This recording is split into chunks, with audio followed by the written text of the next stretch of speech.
on tire les conclusions de ce qui se passait l'année dernière.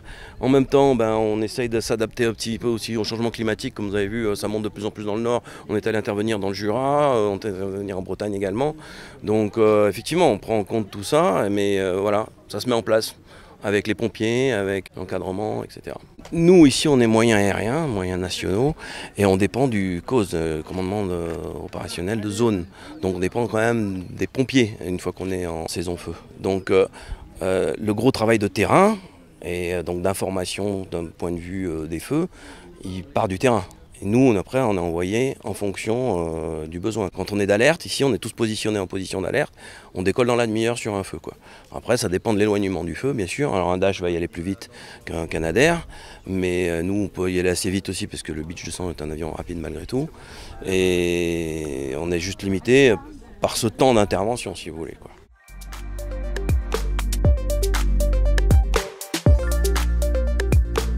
La météo des forêts, ça va être 2 cartes pour le lendemain et le surlendemain, publiées chaque jour à 17 h, avec une information à l'échelle départementale, donc donnant une indication sur le risque de feu de forêt dans le département, donc avec 4 niveaux de gravité, faible, modéré, élevé, très élevé, donc code couleur classique, vert, jaune, orange, rouge, de façon à renseigner tous les Français pour les inciter à adopter des comportements prudents lorsque le risque de feu est important dans la zone où il se trouve.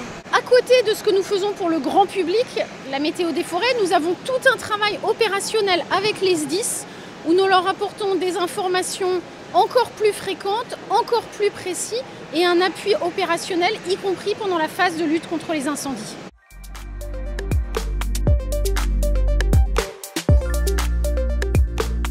Bon, ça fait 4 ans que je suis là, je suis pas bombardier d'eau, mais on peut rien dire. Ce qui est sûr, c'est qu'on a eu un gros stress hydrique pendant tout l'hiver, donc que les sols sont très secs malgré tout. Hein. Alors c'est très vert parce qu'on a eu beaucoup d'orages, mais c'est toute la végétation qui a absorbé l'eau aujourd'hui, mais ça reste très sec. Donc il suffit qu'il y ait les conditions de vent et de sécheresse qui repartent cet été pour que la situation devienne à nouveau compliquée, quoi. La carte, elle ne permet pas de prévoir les feux de forêt.